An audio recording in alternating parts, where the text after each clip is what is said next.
Praise the Lord. கர்த்தருடைய நாமத்துக்கு மகிமை உண்டாவதாக. இன்றைக்கு இஸ்ரவேலர்களை பார்த்தோம்னா அவங்க போட்டிருக்கிற வஸ்திரத்துடைய ஓரத்திலயோ கீழ்ப்பகுதியிலயோ ஒரு நூல் மாதிரியோ இல்ல நாடா மாதிரியோ ஒண்ணு அவங்க தொங்க விட்டுருப்பாங்க. அதை அவங்க ஜிட் அப்படின்னு சொல்லிட்டு சொல்றாங்க. எதுக்காக அவங்க இதை செய்யறாங்க தெரியுங்களா?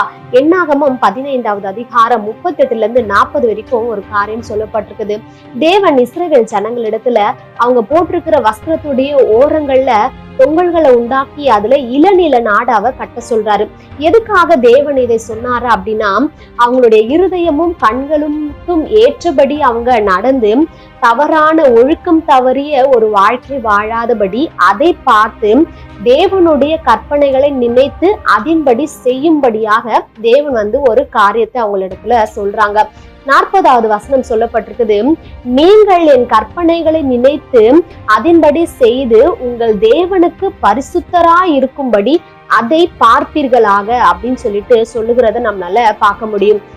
அவங்க இந்த இளநில நாடாவை பார்க்கும் போதெல்லாம் கர்த்தர் கொடுத்த கற்பனைகள் அவங்களுக்கு நினைவுக்கு வரணும். அதுதான் தேவன் இந்த இடத்துல அவங்களுக்கு சொல்றாங்க. அப்போ நம்முடைய வாழ்க்கையில கூட நம்முடைய இருதயம் எதை விரும்பி நம்முடைய கண்கள் அதிகமாக எதை பார்க்குதோ அதுக்கேற்ற கிரியைகளை நம்ம செய்கிறவர்களா இருப்போங்க. நம்ம கர்த்தருக்கு முன்பாக பரிசுத்தமான ஒரு வாழ்க்கை வாழணும் அப்படின்னா ஒவ்வொரு நாளும் அவருடைய வார்த்தையை பார்க்கிறவர்களா இருக்கணும். நம்முடைய கண்கள் கர்த்தருடைய வார்த்தையை பார்க்கணும்.